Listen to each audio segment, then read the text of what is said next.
Nigga profitei teg. Yàlla rek kay buur. Riñ sa wi rey teg. Live on the number one set dellu si fii ci wala bokk 221.com with the one and only Omzo Dollar aka No Juutu aka Dollar Valley aka Kapsi Finest wala whatever noo ko tuddee mi ngi noonu okay. On est là with the man, you know what I mean? Right hand man. So man. No doubt. What's good, fam? What's good, man? Cool, man. No doubt, man. I'm good, something. Yeah, you cool. Man, cool. I can Cool. see. But Yaa ngi jël quoi de? Yaa ngi neewi? no, même Xaw ma pas. nag nu mu demee. No, même pas. Hein?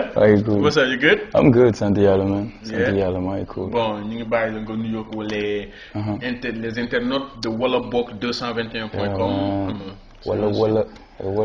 wala ba yow man la Young Fif maa ngi nuyu ñëpp internautes yi ak interlocuteurs yi ak yaa ngi fi interfep so salaamaaleykum Sénégal et bienvenue. Donc, enfin, nous demee like ça fait quelques mois depuis la sortie de Dëggantaan et entre-temps gis nañu tu as fait énormément de prestations que ce soit local comme international. Machallah. Comment se porte ta carrière en ce moment? Honnêtement maa ngi au pic de ma carrière quoi. Bon, c'est mon année la plus prolifique, tu vois. Nombre de dates chaque semaine, on a au moins 4, minimum 4 dates, tu vois. Des fois, ben jour, on a 4 concerts, donc santi yàlla quoi, santi yàlla bu si ca dugg xam nga. So, instant, je peux dire que même Dëggantaan bi résultat yu ma si am, donc c'est plus que positif. Fépp fu ma dem, même, tu vois, même si monde bi internationalement da ngay dem ñëpp, donc tout le monde connaît tout. Même son yoo xam ne j'ai pas eu besoin de def ko clip wala def une promo spéciale, mais ñëpp xam nañ lépp, donc on peut dire que ma carrière est au pic quoi, donc nañ ma ñaanal rek mu gën a. En fait xamal la ma jaaxal, c'est-à-dire là tu es en train de tourner. yaa ngi def ay prestations et tout xam nga. ay 3-4 comme tu le dis presque chaque semaine. Mais déjà ce retour gars yu bëri xaaruñu ko woon. Ça a été un boom. Pour plusieurs fans, surtout de tes fans et ceux qui t'ont suivi depuis Buzz Lab. Et c'est Omzo le personnage, ou c'est parce que tu es venu avec un nouveau produit. C'est-à-dire aujourd'hui c'est Omzo qui est plus promu, wala c'est Dëggantaan. Je pense que c'est un peu des deux, hein. C'est un peu des deux. Il y a le fait que gars yi namoon nañ ma et le fait que retour bi doonul loo xam ne dañ ko raté quoi, tu vois. ñu ngi doon xaar amoon ñu namoon Omzo, mais Omzo s'il était venu avec la même chose loo xam ne c'était pas consistant, peut-être du am effet bi. Donc il y avait le fait déjà que nit ñi namoon nañ ko et un comeback, il y a eu beaucoup de comeback dans le rap, c'est pas toujours réussi et man heureusement j'ai eu la chance que comeback bi honnêtement daf ma yóbbu feneen quoi. Donc depuis que j'ai lancé Buur Dëggantaan affaire yu jot a xew concert fii tu vois tout affaire yi, donc tout ça m'a rendu plus fort tey, donc c'est un peu un plus de tout ça parce que je pense que plus lu ma indi si table bi la quoi. Ok d'accord. En fait bu ñuy xool c'est-à-dire ce retour am na benn affaire bu ci nekkoon boo xam ne bëggoon naa la ko laaj depuis ba nga jëlee Grand Théâtre honnêtement est-ce que tu étais sûr que peut-être que tu étais sûr que xam nga dina réussir mais réussite bi mu génnee une salle qui fait 1800 personnes t'as fait presque 2500 est-ce que xalaatoon nga loolu? Non honnêtement xalaatoon naa ne day fees, tu vois. Je me disais que day fees, musuma douter ndax day fees wala du fees, mais fees à ce point moom xalaat ma ko parce que ñu ngi naan lii musul am et rap moo ko def, tu vois. Rap moo ko def souvent ay mbalax maa ni ñooy def genre score yi. Non pas mbalax maa ni Wally. waaw Wally mooy def voilà dañu ne Wally kese mooy def genre score yi et honnêtement gis nga man xam nga jour boobu noonu lu gënoon spécial si jour boobu c'est que su may gis par exemple Youssou Ndour si tëgg fii si CES chaque fois su may bouger su may gis tali bi day boucher quoi. Tali bi day boucher et puis damay naan dem benn artiste moo liggéey lii quoi, tu vois. Et jour bu ñu dem Grand Théâtre maa ngi fàttaliku maa ngi romb tali bi yëpp bouché quoi, tu vois. maa ngi naan yow nigga yow yaa def lii like for real. So ma ñëw fekk I'm happy. So ma ñëw fekk bunt bi yëpp ay nit ñu ne ma si biir fees na ba si biir la nit ñi ëpp sax ma ne waaw damn. So honestly nit ñi ñoo ko def ñu si jàpp ñoo ko def équipe bu si jàpp ak surtout le public bi laa koy delloo parce que moi comme je dis j'ai juste cette chance là d'avoir un public vraiment yoo xam dañ si jàpp quoi, chance boobu la am heureusement quoi. bien parce que gars yi bu ñuy xool depuis ton retour quand l'incident a explosé là entre Dip et ñooñu Ish ak yooyu. Et c'est-à-dire certains ont dit que xam nga il en a profité du cypher du Galsen Hip Hop xam nga pour boucler coow li yëpp benn yoon quoi parce que depuis boobu après kenn déggaatul kenn. Yeah. boobu kenn déggaatul I kenn. mean, shit happens, man. I mean, shit happens, man. Des fois, man. Des fois, but honestly, man, loolu c'est derrière, quoi. Tu vois, tu vois, il y a des mungi sandi wata et puis mais man, honnêtement, loolu bàyyi naa ko quoi. Talutuma. Like, penses-tu vraiment que un jour, yéen ñett yow Dip Ish, vous allez mettre tout ça derrière, xam nga, et essayer de peut-être, je sais pas, collaborer artistiquement, quoi. Ish non. Ish non. Ouais. Because Ish c'est plus personnel, tu vois. Il y a des choses qui sont vraies. C'est un artiste, en yeah. fait. Maybe parce que nit rek la, maybe. But the thing is, même muy Ish muy Dip, the thing is, tu vois, manque de respect bu jot a dugg si biir moo tax du doon loo xam ne lu artistique la affaire boo xam ne ay être humain la boole quoi jot naa am ay saaga ndey tu vois nit ñi ku moom fonk na yaayam fonk naa sama yaay tu vois jot naa am ay saaga ndey jot naa am quelque chose de personnel ay wàcc sa koñ ay des trucs comme ça donc tout ça c'est personnel ça fait que loolu du you can forgive that you know what I'm saying so parce que ñëw na manquer de respect sama koñ en quelque sorte tu vois and sama koñ bëggoon nañ réagir man kese ma bloqué loolu tu vois so it got to that level dem na ba foofu so balaa ay jubo wala ay kii ba artistiquement you know le dommage c'est que man j'ai jamais rien eu contre lui honnêtement même balaa ma doon ñëw su sama mec pote il me faisait écouter ses sons j'ai aucun problème contre lui nit bu ma doon mënul hate boy bi tu vois ok man c'était juste pour savoir ndax un jour il y aurait peut-être une chance que vous collaborez artistiquement si on règle nos problèmes si on se pose mais ñoom ñoo bañ loolu noonu ñoom ñoo bañ toog ni expliquante quoi tu vois moi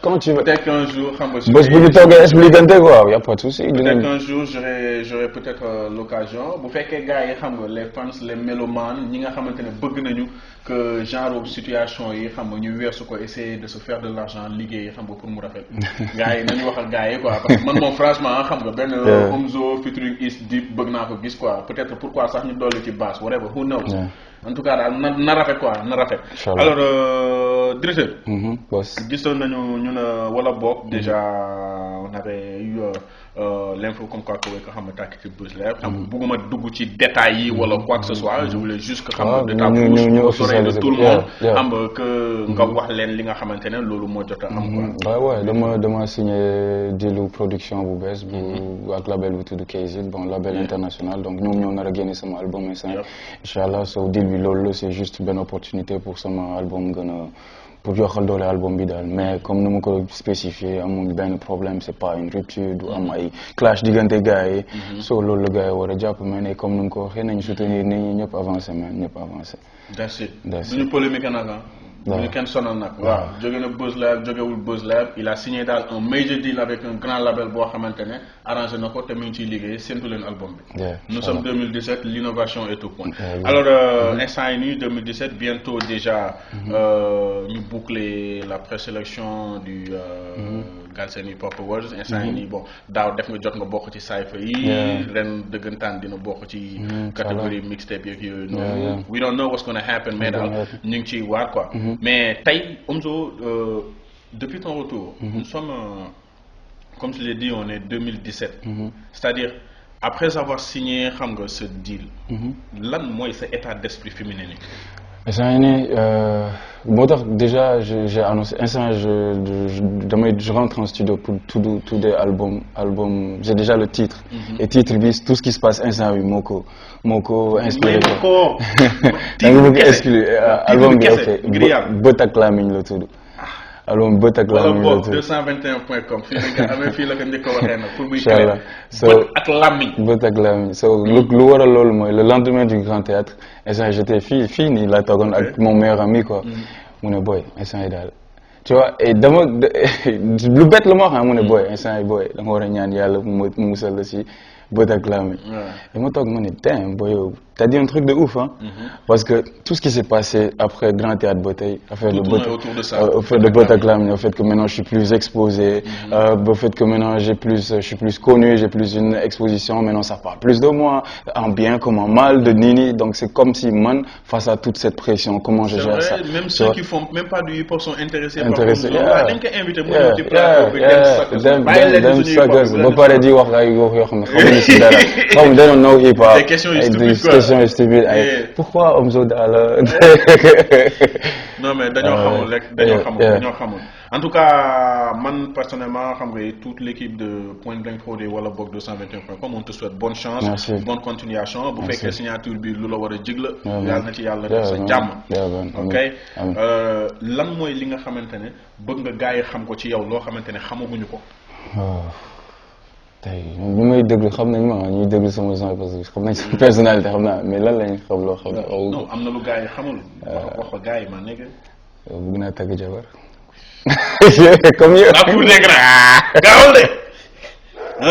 waaw xanaa yow moom sama grand nga yow. nga wàcc ñëw kër ga ñu ne la nijaay ma saxal la sa tànk. waaw xanaa nga la ndox nga sang di taajal la reer. cuuraayal la neex. Inch'Allah, so good luck, man. Yeah, thanks, man. Thanks, I appreciate that. Merci beaucoup. Hein. Merci. On n'a pas tout le temps l'opportunité de féliciter les Niens. And thanks for everything que vous pour Rap Galsen. You know what I'm saying? Tu vois, mais yo like is going innover. Now you coming with Wallabog 221. Man, c'est toujours un plaisir, man. I love hip hop. C'est un site web pour tout ce qui est actualité du Rap Galsen. On a aussi une rubrique internationale. Okay. On fait passer toutes les infos, hein, que ce soit dans le rap, le graffiti, le DJing, la danse, tout. Wallabog221.com. Freestyle, everything, man. Vidéo, Everything, cypher, everything. Anything, man. Everything, man. De toute façon, you got it locked. You got it locked. C'est quoi? C'est quoi? On peut pas dire que tu as tourné dos à Buzz Lab. Oh, hell no. Mais aujourd'hui, c'est quoi ta relation avec eux? Sans correctement. Après cette signature, quoi. Après cette signature, après, bah, bien sûr, il y a le côté, ouais, tout le monde est, même Fanny, un peu, ils sont de le côté, non, beaucoup, tout, tu vois.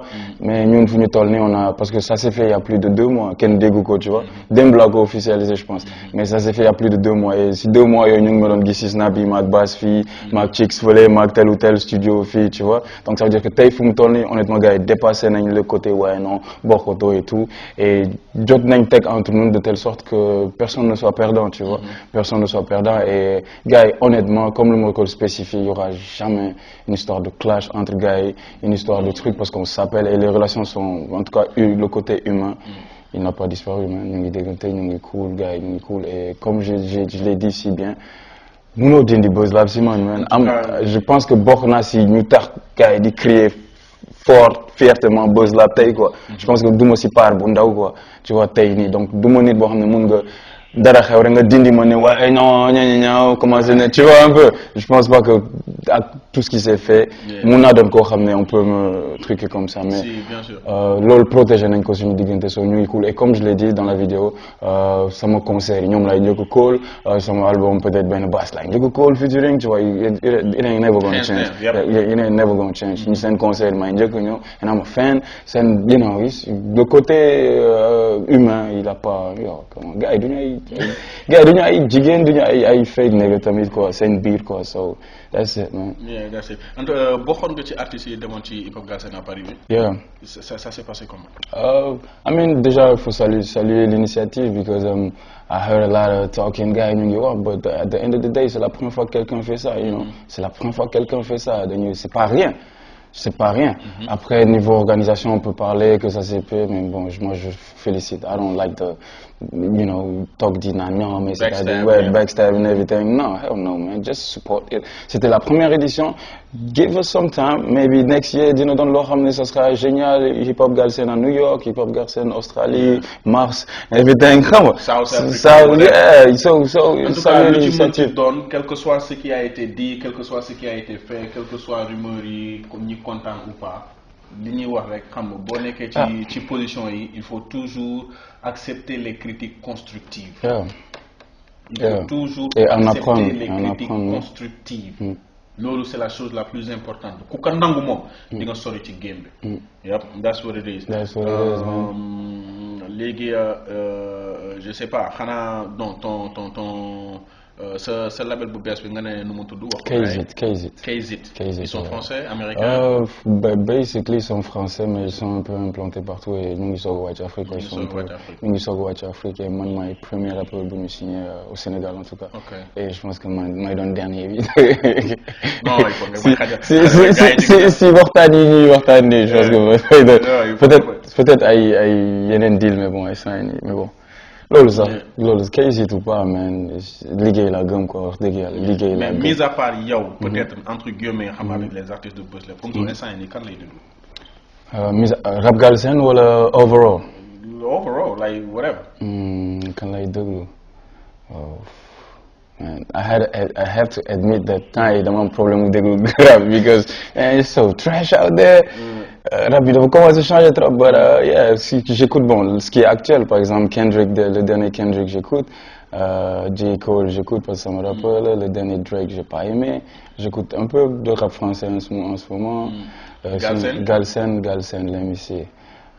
Galsen qu'est-ce que j'écoute Galsen j'écoute Boy One Lyrical il est bon le boy j'écoutais ça il a du chemin mais non il a tout ce qu'il faut boy bi day tasaare j'écoute One Lyrical Nix Sibo Ndiago and bien sûr da nga ne à part Buzz Lab mais sinon Jay génne na 21 waaw Jay génne na keroog so j'écoute tout ça j'écoute un peu tout ça mais bien sûr j'écoute album Botak Lamine. Omzo Dollar, wallabog221.com with a serious business. This is what it is, okay? Il a signé un major deal avec KZit. Ça veut pas tout simplement dire qu'il a tourné le dos à Buzz Lab. C'est tout simplement un chapitre bu bees dans sa carrière qu'il doit gérer. Fii la ko waxee da ngi bees. Botak Lamine nag mooy album bi nar a njëkk a génn ci label boobu en exclusivité fii ci wallabog221.com fii la ko njëkk a waxee nag waxal ko feneen. Ok voilà les concerts s'enchaînent xam naa bu ñu jógee fii ci kanam dañuy doxantu dem HLM. dem tasaare foofu. dem tasaare incha allah demee tamit beneen date. fan la suba Semad. tasaare foofu samedi fan la. samedi est-ce que da jàpp mooy. est-ce que du amul sax xoolal mënul jàpp il faut nga koy fàttali affaire yi. il faut ñu koy fàttali. mais ñu ngi fépp daal na gars yi suivre déjà sama snap laay gën a posté affaire yu may def donc Snapchat Omzo Dollar collé suivre leen ma Snapchat foofu lépp lu may def dinaa ko annoncé foofu commencé rek affaire yi foofu moo gën a kii sinon sama yeneen réseau yi Omzo Dollar fépp foo leen tapé maa ngi fa daal incha allah. Omzo Dollar aka Young Fifth aka No Jutu official news rapper sénégalais the one and only sur le label KZit, ok Botak Lamine a ngi ñëw et ça se passe dans wallabog221.com. xam nga un dernier mot à tous ceux qui te suivent en ce moment. Un dernier mot j'aimerais féliciter me remercier en tout cas tout le monde parce que gis naa engouement bi tu vois depuis que bu ma ñëwaatee tey ça aurait pu mal se passer tey sant yàlla même j'ai même le soutien de mes parents et tout ça donc ça s'est passé comment comment ta famille a pris son because tu vois ils sont sentis un peu déçus parce que peut-être man sama mère toog naa ak moom ne ko affaire yi dee naa ko et tout et quand elle a vu ça elle s'est dit mais waxuma lii you know everything et je viens d'une famille où doo def affaire yi mais doo rap tu vois and since like elle a commencé à voir que boy bi au moins mu ngi def lii it's something you know c'est productif parce que boy bi moom lu mu xam mooy fii la ma daan fekk ma taal sama ordi fii te sama micro daal tu vois mu ngi naan kii daf ma yàpp xam nga et maintenant nag maman kii dañ ko soxla quoi dañu koy bàyyi ba ci kanam quoi dañ ko soxla so te elle a fermé les yeux quoi parce que jéem naa ko woon ne que changé wu ma quoi tant que mu ngi gis doomam di jug di julli di dóor waar di dem di wut liggéey tu vois elle she cool tant que je perds pas mes valeurs tant que comme ni mu ko waxee tant que rap defuma beneen nit quoi tu vois comme nga man je suis là sama gars lay toog fii laay nekk invité su ma génnee musique moo tax ma génne concert wala dem studio wala kii amul sax kii amul. My nigga, do your thing. Thanks, man. Hey, salut. On se capte, Inch'Allah, ok. Restez sur wallabog221.com pour tout ce qui est actualité du rap galsen. Sortez album, mixtape, EP, maxi, freestyle, vidéo, cypher, whatever you want. Vous voulez qu'on vous accompagne? Contactez-nous. We the best of what we do. Point blank, period. Alright? Prêt. Nigga, profitei tech. Yalla rekkee buur. Ring sa bi day teg. Yalla